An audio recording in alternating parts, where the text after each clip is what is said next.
Welcome back, students, with another video on the not non-profit organizations.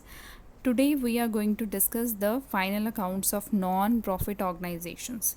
So final accounts of non-profit organization ਦੇ ਵਿੱਚ ਕੀ ਆ 3 statements ਜਿਹੜੀਆਂ ਬੱਚੇ include ਹੁੰਦੀਆਂ। First है receipt and payment account, second है income and expenditure account and third है balance sheet। ਅਸੀਂ ਅੱਜ ਜਿਹੜੀ ਹੈ ਰਿਸਿਪਟ ਐਂਡ ਪੇਮੈਂਟ ਅਕਾਊਂਟ ਦੀ ਜਿਹੜੀ ਹੈ ਗੱਲ ਕਰਾਂਗੇ। ਠੀਕ ਹੈ, ਉਹਦੇ ਵਿੱਚ ਅਸੀਂ ਗੱਲ ਕਰਾਂਗੇ ਕਿ ਰਿਸਿਪਟ ਐਂਡ ਪੇਮੈਂਟ ਅਕਾਊਂਟ ਹੈ ਕੀ, ਉਹਦੀ ਕੀ ਮੇਨ ਫੀਚਰਸ ਨੇ, ਉਹਨੂੰ ਕਿਸ ਤਰ੍ਹਾਂ ਜਿਹੜਾ ਉਹਦਾ ਕੀ ਸਪੈਸੀਮੈਨ ਹੈ, ਕਿਸ ਤਰ੍ਹਾਂ ਉਹਨੂੰ ਬਣਾਇਆ ਜਾਂਦਾ। ਠੀਕ ਹੈ, ਸੋ ਸਭ ਤੋਂ ਪਹਿਲਾਂ ਉਹਦੇ ਫੀਚਰਸ ਦੀ ਅਸੀਂ ਗੱਲ ਕਰਦੇ ਹਾਂ। ਰਿਸਿਪਟ ਐਂਡ ਪੇਮੈਂਟ ਅਕਾਊਂਟ ਦੇ ਫੀਚਰਸ ਕੀ ਨੇ। ਫਸਟ ਹੈ receipt and payment account is a real account.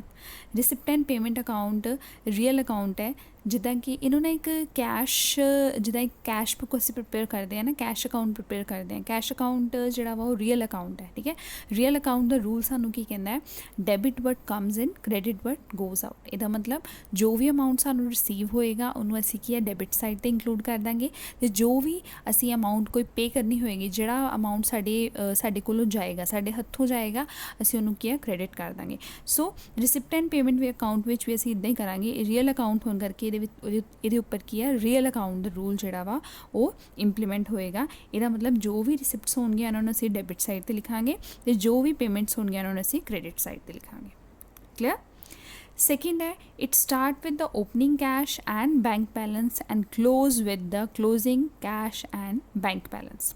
ਜਿਹੜਾ real account receipt and payment account ਹੈ, ਉਹਦੀ ਓਪਨਿੰਗ, ਉਹਦਾ ਬੈਲੈਂਸ ਸਟਾਰਟ ਕਿੱਥੋਂ ਹੁੰਦਾ ਹੈ, opening cash and bank balance, ਅਤੇ ਉਹਦੀ ਕਲੋਜ਼ਿੰਗ ਜਿਹੜਾ ਵੀ ਅਮਾਊਂਟ ਅਸੀਂ ਲਾਸਟ 'ਤੇ ਜਦੋਂ ਅਸੀਂ ਇਹਨੂੰ ਕਲੋਜ਼ ਕਰਾਂਗੇ, ਉਹ ਅਮਾਊਂਟ ਜਿਹੜਾ ਵਾ ਕਿੱਦਾਂ ਕਲੋਜ਼ ਹੋਏਗਾ, by closing cash and bank balance. Clear. Third point है it record the receipt on the debit and payment on the credit side. ये असी पहले ही डिस्कस कर लिया। रिसिप्ट नू असी डेबिट साइड ते क्यों असी लिख रहे हैं, कि रिकॉर्ड कर रहे हैं, क्योंकि रिसिप्ट एंड पेमेंट अकाउंट की है रीयल अकाउंट है। तो रीयल अकाउंट का रूल सानू की कह रहा है कि debit what comes in and credit what goes out. What ever the amount that comes in in the form of receipt that will be debited, and whatever the payment or whatever the cash that goes out of the business that will be credited. So payments are recorded on the credit side.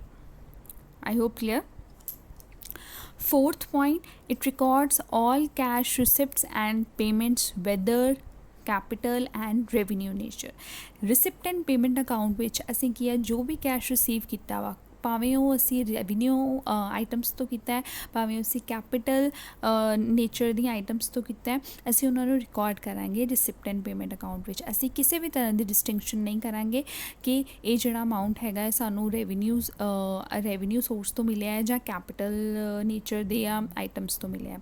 ਅਸੀਂ ਉਹਨਾਂ ਨੂੰ record ਕਰਾਂਗੇ on the debit side. Similarly ਅਗਰ ਕੋਈ payment ਹੋਈ ਹੈ, ਠੀਕ ਹੈ, ਭਾਵੇਂ ਅਸੀਂ ਸੈਲਰੀ ਪੇ ਕੀਤੀ ਹੈ ਅਤੇ ਉਹਨੂੰ ਵੀ ਅਸੀਂ ਰਿਕਾਰਡ ਕਰਾਂਗੇ, ਜਿਹੜੀ ਕਿ ਹੈ ਰਿਕਰਿੰਗ ਇਨ ਨੇਚਰ ਹੈ, that is the revenue nature ਦੀ ਹੈਗੀ ਆ। ਅਤੇ ਜਾਂ ਫਿਰ ਅਸੀਂ ਫਰਨੀਚਰ ਅਗਰ ਪਰਚੇਜ਼ ਕੀਤਾ ਵਾ, ਜਿਹੜਾ ਕੀ ਹੈ ਕੈਪੀਟਲ ਨੇਚਰ ਦਾ ਵਾ, ਅਸੀਂ ਉਹਨੂੰ ਵੀ ਜਿਹੜਾ ਵਾ ਰਿਕਾਰਡ ਕਰਾਂਗੇ। ਕਲੀਅਰ ਹੋ ਗਿਆ। ਸਿਮਿਲਰਲੀ ਅਗਰ ਅਸੀਂ ਫਰਨੀਚਰ ਸੇਲ ਕੀਤਾ, ਉਹ ਤੋਂ ਰਿਸਿਪਟ ਹੋਈ ਹੈ, ਕੋਈ ਰਿਸੀਵ ਹੋਇਆ, ਇਹਦਾ ਮਤਲਬ ਉਹ ਕੈਪੀਟਲ ਨੇਚਰ ਦੀ ਹੈ। ਠੀਕ ਹੈ, ਉਹਨੂੰ ਵੀ ਅਸੀਂ ਰਿਕਾਰਡ ਕਰਾਂਗੇ। ਅਤੇ ਜੇ ਅਗਰ ਕਿਸੇ ਕੋਈ ਰੈਂਟ ਰਿਸੀਵ ਹੋਇਆ ਵਾ ਅਤੇ ਜਿਹੜਾ ਕਿ ਰੈਵਨਿਊ ਨੇਚਰ ਦਾ ਵਾ, ਅਸੀਂ ਉਹਨਾਂ ਨੂੰ ਵੀ ਰਿਕਾਰਡ ਕਰਾਂਗੇ। ਸੋ ਸਿੰਪਲ ਅਸੀਂ ਕਹਿ ਸਕਦੇ ਹਾਂ ਕਿ ਜਿਹੜਾ ਰਿਸਿਪਟ ਐਂਡ ਪੇਮੈਂਟ ਅਕਾਊਂਟ ਹੈਗਾ ਵਾ, ਉਹ ਕਿਸੇ ਵੀ ਤਰ੍ਹਾਂ ਦੀ ਰੈਵਨਿਊ ਜਾਂ ਕੈਪੀਟਲ ਆਈਟਮਸ ਦੇ ਵਿੱਚ ਕੀ ਹੈ ਡਿਸਟਿੰਕਸ਼ਨ ਨਹੀਂ ਕਰਦਾ, ਉਹ ਸਾਰੀਆਂ ਤਰ੍ਹਾਂ ਦੇ ਆਈਟਮਸ ਨੂੰ ਜਿਹੜਾ ਵਾ ਰਿਕਾਰਡ ਕਰਦਾ ਵਾ। Clear. Next point, it records all cash receipts and payments whether belonging to the current year, previous year or next year। ਜਿਹੜਾ receipt and payment account ਹੈ, ਇਹਦੇ ਵਿੱਚ ਅਸੀਂ ਸਾਰੇ ਤਰ੍ਹਾਂ ਦੇ ਰਿਸਿਪਟਸ ਐਂਡ ਪੇਮੈਂਟਸ ਨੂੰ ਰਿਕਾਰਡ ਕਰਦੇ ਹਾਂ, ਭਾਵੇਂ ਉਹ ਅਸੀਂ ਕਰੰਟ ਈਅਰ 'ਚ ਰਿਸੀਵ ਕਰ ਰਹੇ ਹਾਂ, ਭਾਵੇਂ ਅਸੀਂ ਪ੍ਰੀਵੀਅਸ ਈਅਰ ਦੀਆਂ ਕਰੰਟ ਈਅਰ ਵਿੱਚ ਰਿਸੀਵ ਕਰ ਰਹੇ ਹਾਂ, ਭਾਵੇਂ ਅਸੀਂ ਨੈਕਸਟ ਈਅਰ ਦੀਆਂ ਜਿਹੜੀਆਂ ਰਿਸੀਟਸ ਹੈਗੀਆਂ ਵਾ ਜਾਂ ਪੇਮੈਂਟਸ ਹੈਗੀਆਂ ਵਾ, ਉਹਨਾਂ ਨੂੰ ਅਸੀਂ ਕਰੰਟ ਈਅਰ 'ਚ ਜਿਹੜਾ ਰਿਕਾਰਡ ਕਰ ਰਹੇ ਹਾਂ। ਮਤਲਬ ਕਿਸੇ ਤਰ੍ਹਾਂ ਦੀ ਡਿਸਟਿੰਕਸ਼ਨ ਨਹੀਂ ਕਰਦੇ ਕਿ ਜਿਹੜਾ ਅਮਾਊਂਟ ਰਿਸੀਵ ਹੋਇਆ ਵਾ whether it is belong to the current year or previous year or next year. ਅਸੀਂ ਸਭ ਤਰ੍ਹਾਂ ਦੇ ਅਮਾਊਂਟਸ ਜਿਹੜੇ ਆ ਜਾਂ ਪੇਮੈਂਟਸ ਜਿਹੜੀਆਂ ਵੀ ਹੋਈਆਂ ਉਹਨਾਂ ਨੂੰ ਅਸੀਂ ਜਿਹੜਾ ਵਾ ਰਿਸਿਪਟ ਐਂਡ ਪੇਮੈਂਟ ਅਕਾਊਂਟ ਵਿੱਚ ਕੀ ਹੈ ਰਿਕਾਰਡ ਕਰਦੇ ਹਾਂ। Clear.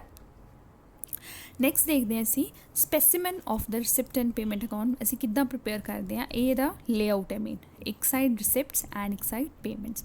Receipt are record, receipts are record on the debit side, ਕਿਉਂਕਿ ਅਸੀਂ ਕੀ ਕਿਹਾ ਵਾ ਕਿ ਰਿਸਿਪਟ ਐਂਡ ਪੇਮੈਂਟ ਅਕਾਊਂਟ ਕੀ ਇੱਕ ਰੀਅਲ ਅਕਾਊਂਟ ਹੈ ਜਿਹੜਾ ਕੀ ਆ ਇੱਕ ਸਾਈਡ 'ਤੇ ਅਸੀਂ ਡੈਬਿਟ ਆਈਟਮਸ ਨੂੰ ਰਿਕਾਰਡ ਕਰਦੇ ਹਾਂ, ਇੱਕ ਸਾਈਡ 'ਤੇ ਅਸੀਂ ਕ੍ਰੈਡਿਟ ਆਈਟਮਸ ਨੂੰ ਰਿਕਾਰਡ ਕਰਦੇ ਹਾਂ। ਸੋ ਇਹਦੀ ਸਟਾਰਟਿੰਗ ਜਿਹੜੀ ਹੁੰਦੀ ਹੈ ਟੂ ਬੈਲੈਂਸ ਬਰੌਟ ਡਾਊਨ, ਓਪਨਿੰਗ ਵਿੱਚ ਅਸੀਂ ਕੈਸ਼ ਇਨ ਹੈਂਡ ਜੋ ਵੀ ਹੋਏਗਾ ਭਾਵੇਂ ਉਹ ਕੈਸ਼ ਐਟ ਬੈਂਕ ਉਹਨੂੰ ਅਸੀਂ ਰਿਕਾਰਡ ਕਰਾਂਗੇ। ਕਲੀਅਰ। ਸਿਮਿਲਰਲੀ ਅਗਰ ਸਾਡੇ ਕੋਲ ਓਵਰਡਰਾਫਟ ਹੈ, ਮਤਲਬ ਸਾਡੇ ਕੋਲ ਕੈਸ਼ ਬੈਲੈਂਸ ਨਹੀਂ ਹੈਗਾ ਬਟ ਅਸੀਂ ਬੈਂਕ ਤੋਂ ਜਿਹੜਾ ਓਵਰਡਰਾਫਟ ਕਰਵਾਇਆ ਹੋਇਆ ਫਿਰ ਉਹਨੂੰ ਅਸੀਂ ਕ੍ਰੈਡਿਟ ਅਮਾਊਂਟ ਵਿੱਚ ਕ੍ਰੈਡਿਟ ਸਾਈਡ 'ਤੇ ਜਿਹੜਾ ਵਾ ਉਹ ਅਸੀਂ ਰਿਕਾਰਡ ਕਰਾਂਗੇ।